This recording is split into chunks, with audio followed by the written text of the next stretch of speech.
Hello, welcome to White Birch Tarot and Astrology. This reading is for the new moon in Pisces, which is happening almost as I speak. It's really early Sunday morning, March 10th, and I've printed it out for like 5:30 a.m. in New York. I'm not in New York, but just to start somewhere. So it's kind of happening almost as I speak, really.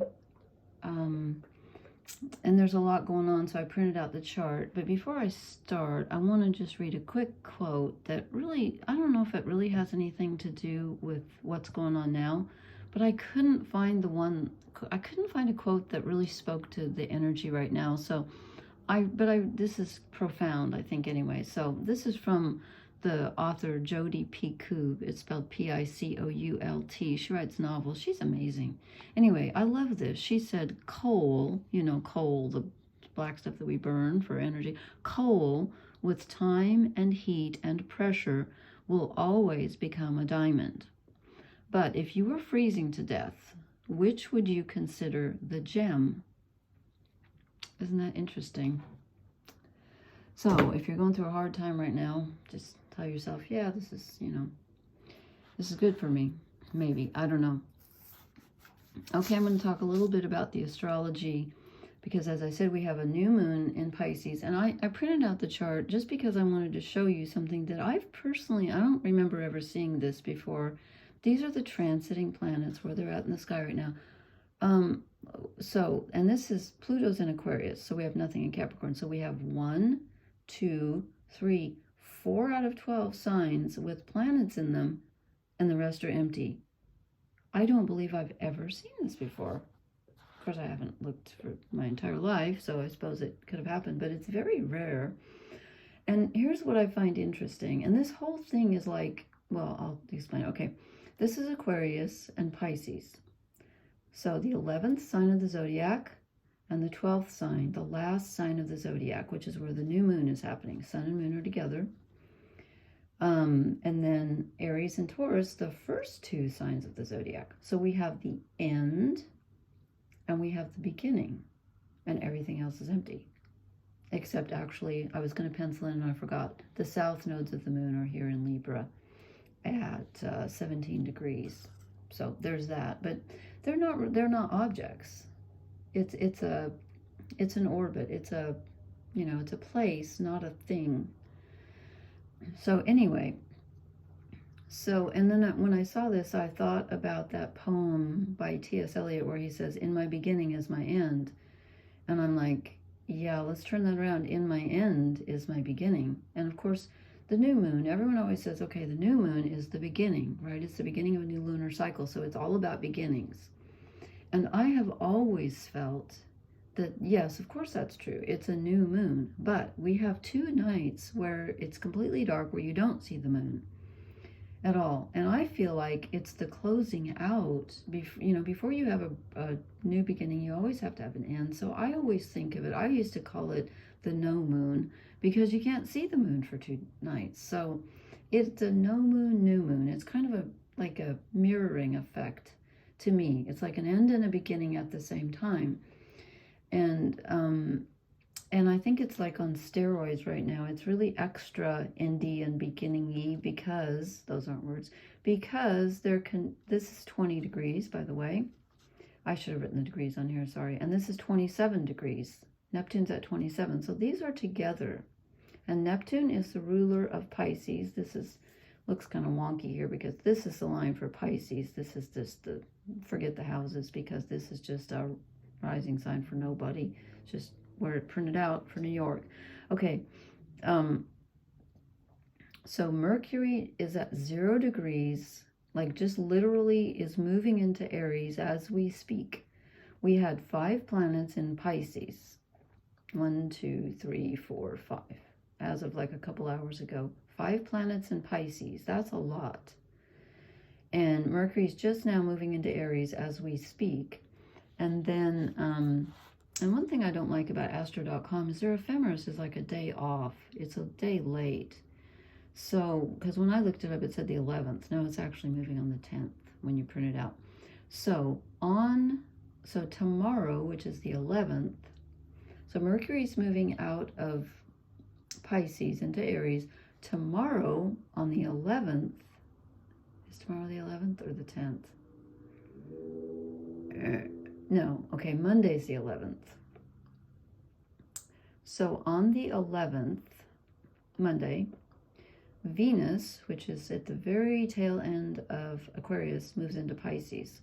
So Mercury's moving out, Venus is moving in. So we're still going to have, no, we're not, because the moon's moving out. I was going to say we're still going to have 5 objects in Pisces. This one just moved out. We're left with 4. And then Monday, Venus moves in. And of course, the moon moves very quickly. So it will be out into Aries by tomorrow. The sun moves into Aries on the 21st, but on the day before the sun moves out, and that could be the 20th actually, because I got this off this thing and it's messed up. We'll say the sun moves into Aries, which is the spring equinox, which is the beginning of the astrological year, the beginning of spring here in the northern hemisphere. So on the 20th, the sun moves into Aries, but on the 22nd, 2 days later, Mars moves into Pisces. So we're still going to have 4. Right now we have 5. Well, we did have. Mercury just slipped out from under my nose here. Like today, let's say today, earlier today, before Mercury moved out, we had 5 objects in Pisces. I'm sorry if I'm a mess tonight. This is really affecting me. It feels more like a full moon in Pisces, very emotional. We had 5 objects in Pisces. This one just moved out. Mercury just moved into Aries.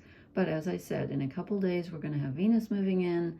Then when the sun moves into Aries, Mars comes into Pisces. So we're going to go from 5 objects to 4. That's still a lot. We have a lot of Pisces energy. It's a long way of going around the block here, is that it's still a very emotional time. And here's the way I'm feeling about this new moon in Pisces. I feel like, yes, it's a beginning because all new moons are a beginning. But again, because it's towards the last degrees, we call it the last decan, the last 10 degrees of the sign, the last sign of the zodiac, I feel like it's also the ending of something. Something has to end before this new moon can really be a beginning. We have to let go of something.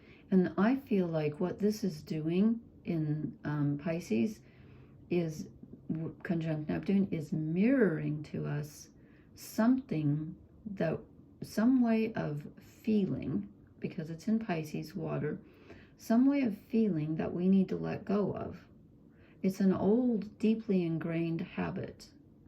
It's like when you have a new moon in Pisces, it shows you where you're stuck in an emotional pattern from the past that needs to be let go of, that needs to be released. This is just my thinking, especially since it's conjunct to Neptune, which rules Pisces. Very powerful Neptune here. It's influencing everybody right here. We got Saturn in Pisces, so anyway, and then I wrote down real quickly, I'll just go through this very quickly because I'm going to get cards, but I wrote down which houses for certain, people that I know are watching. Some people might not be, but for Anmal and Teresa in Ireland, if you're watching, this falls in your 2nd house, which is what you possess and what you value, including what you value in yourself. This new moon in Pisces. Christina, this is in your 11th house, the house of friendships and groups and group endeavors. And Aton is in your 3rd house of neighbors and siblings and communications.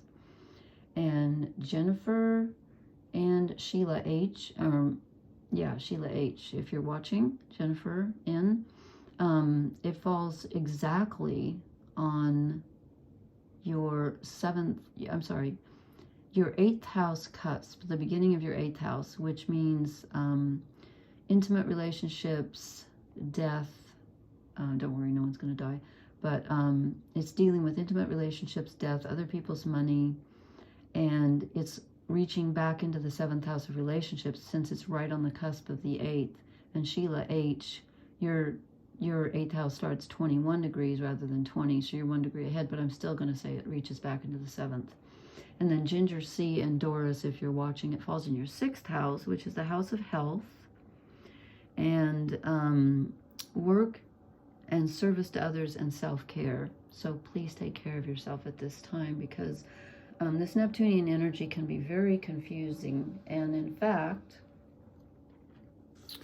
as I said, I feel like this is a mirroring effect, like something that you're dealing with, like an emotional, because I had this happen to me, seriously, an emotional thing, like a habit pattern that you're dealing with, you will see it reflected around you if you pay attention. I bet you. Something on my screen. Because I just did, and it like made total sense to me, and I thought, oh, this is a mirror. I get this now. And I've been waiting and waiting for the Hanged Man to come up because he's Neptune. And I thought, we're going to get him in reverse tonight. He's nowhere to be found. And also, this looks like a really interesting reading. Oh, and I did not show you, and I can't point now, but if you look at the very bottom, where is it? If you look at the very bottom down here in Aries, we have the North nodes exactly conjunct Chiron, which they have been for a while. But again, this is the future, the path you're supposed to be on, or not, I shouldn't say supposed to. That's a preachy way. Your path forward in life, the new path that you're blazing in this lifetime is conjunct the wounded healer. So again, you're dealing with identity wounds, since it's in Aries, which is who you are at a very basic level. I just feel like this is so strong right now that where you're going is affected by the wounds that you have, or that center around your self-identity. And so this is kind of being worked on right now, I think. That's what I think. Okay. So let me show you the cards. And what I did was, I'm doing a new cross of truth, and I changed it all around to suit me. So the card that I drew in the middle, this represents us. And I totally expected the Hanged Man. And I get the Universe, which is really cool, because the Universe is the last major arcana card. It's the end, but it's also the beginning, which I think is so interesting, because that's the way I was feeling about this new moon, since it's conjunct Neptune in Pisces, the last sign of the zodiac. I said to myself, yeah, this is new, but there's also an ending here. So we get the last card of the major arcana, which actually makes more sense to me than the Hanged Man, now that I think about it. So this is a new beginning, but something has to be let go of. And I feel like it's on an emotional reactive pattern level that needs to be investigated and transformed and let go of. Okay, then I said, the card above us, I said, what blesses us at this time? And I get the Lovers. And that's really interesting, since Venus and Mars have been traveling together for ages. Now, for a while, for about 11 days, they're going to be in different signs, because Venus is moving in on the 11th, which is like, what, Monday? Venus is moving into Pisces, and Mars doesn't move in until the 22nd. So they're going to be separated a bit, but they've been traveling together through the zodiac for quite some time. So this is what blesses us, is that our yin and our yang energy, our receptivity, and our will, so the sun and the moon, if you will, the sun and the moon come together at the new moon. They're exactly conjunct each other. Our masculine and feminine, if you want to call it that, they're together at this time. So the inner and the outer are really reflecting each other. And that can be positive and that can be challenging, if you think about it. But that's good. It is challenging, but it's really a time for, like, whatever you feel is going to be reflected back to you in the outer. But it's also a time when you can generate some self-love, you know, maybe some romance. Wouldn't that be nice? Yeah. But look at this. There's an angel watching over these two. I love this. The Dream of Maxon. I don't know how to pronounce that because it's Welsh, but nice dream. So there's a union here between what we desire and others and our relationships. That's coming together at this time. So that's our blessing. And then I asked, what is our challenge? And two cards fell out. One of them is Justice. So we're struggling with feelings of things not being fair. There could be some victim feeling going on, because that goes very well with Neptunian Piscean energy. Pisces energy can be the victim. So we're working on that, but it's also balancing. And, you know, this is a great balance between Venus and Mars here with the Lovers. So we might have to, since this is our challenge, we might be working to balance the inner and the outer also. And I'm thinking there could be a challenge in relationships because of the Lovers, and then this coming up as our challenge, because I get the Ace of Cups, which is a beautiful card, which is, you know, our cup spilling over. It's filled with divine energy that we didn't even have to work for. But this tells me that we need to be open to receive. And if you're feeling victimized, you're not going to be open to receive. And so I've never seen justice with the Ace of Cups, because justice is usually an air sign. It rules Libra. And it's usually about, you know, thinking. And the Ace of Cups is about feeling. So maybe it's about balancing the challenge is to balance your thoughts with your emotions at this time. But I'm also getting a very strong feeling that we need to not play the victim and not keep saying that things aren't fair. And we also need to be open to receive. And I'm getting the message to count our blessings as well, because our cup will be filled. We're always given what we need, even though we don't always get what we want. We're always given what we need. Now I'm going to start singing the Rolling Stones. Okay. No, I'm not. I don't sing. I do sing all the time, but I don't want people to listen to me. Okay, then I asked, for this one, I said, what do we need to leave behind? And the first card that came out, this doesn't even make sense to me, but I'm going to try. Okay, what do we need to leave behind?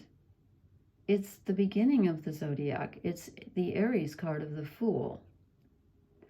So I'm thinking, okay, what could this possibly mean in light of a new moon in Pisces? And I'm thinking, well, Pisces is the end of the zodiac. It's where we put it all together. It's where we have hopefully achieved some wisdom, because it's unconditional love. It's like we're all the, you know, it's the ocean. It's a great mother ocean where everything begins and everything ends. So what this is telling me is that we need to not jump to, don't assume things, don't jump to conclusions. Don't think of yourself as separate as Aries does. Aries is all about the adventure. And I'm not saying not to have an adventure, because with a new moon, we do get to start something new. But at this time, we cannot forget the past, and yet we need to leave it behind. But in order to leave it behind, you got to deal with it.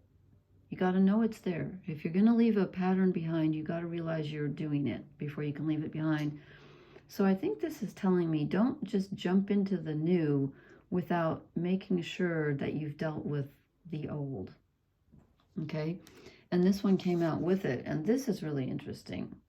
The Seven of Swords.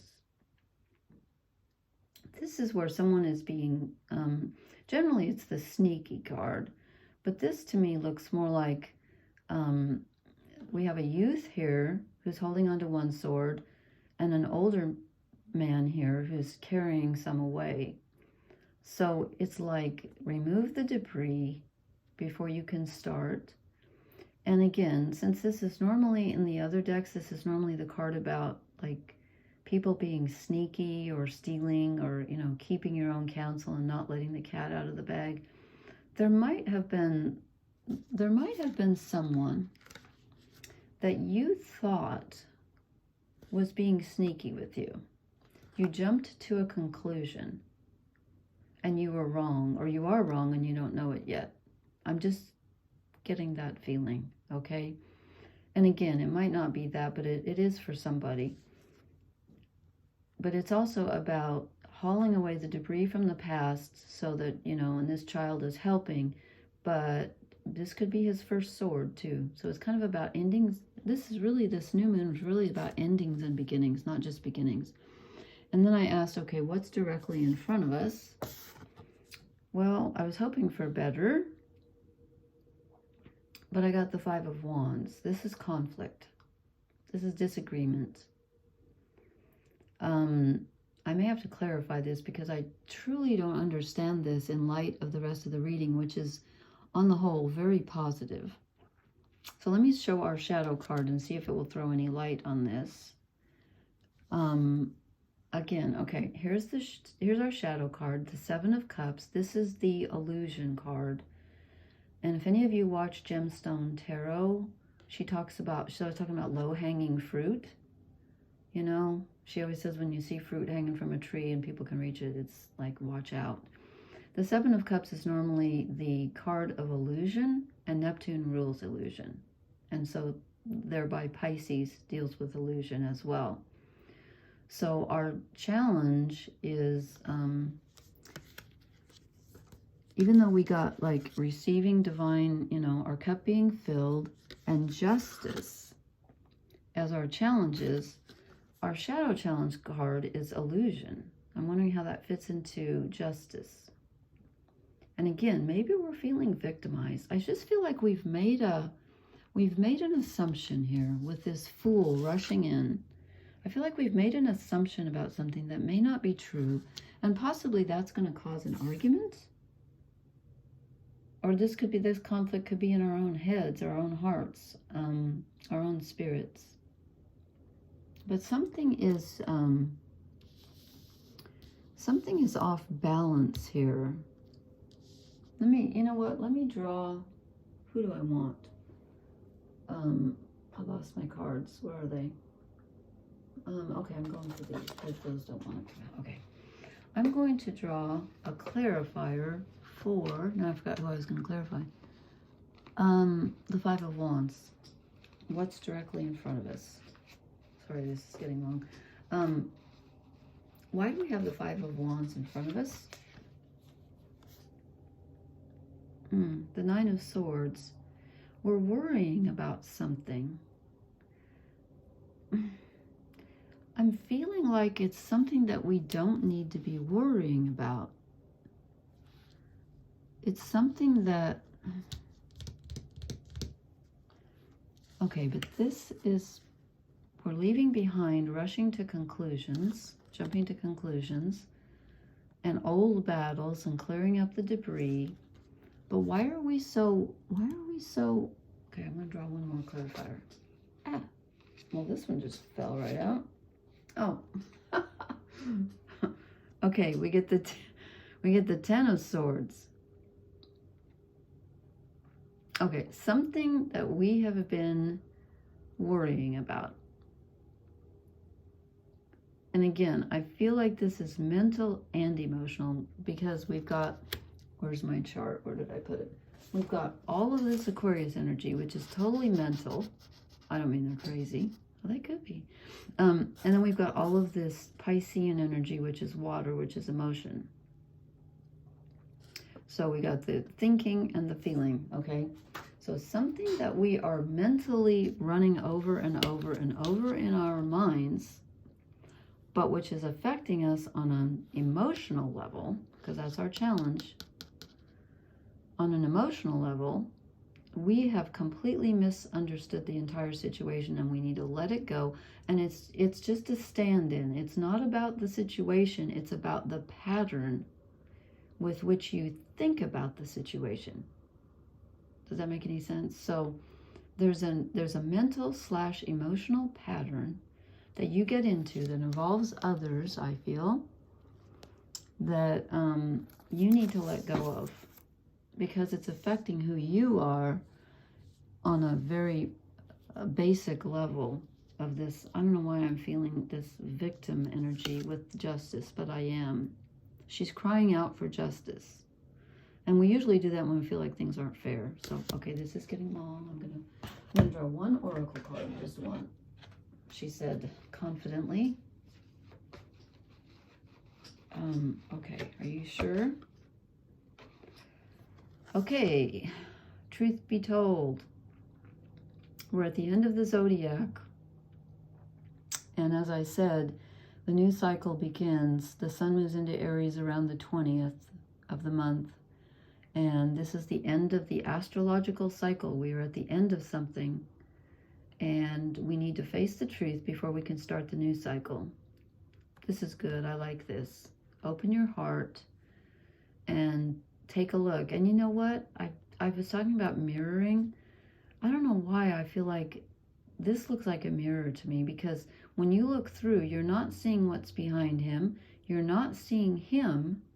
You're seeing apparently what's in front of him. It's like we're looking into a mirror.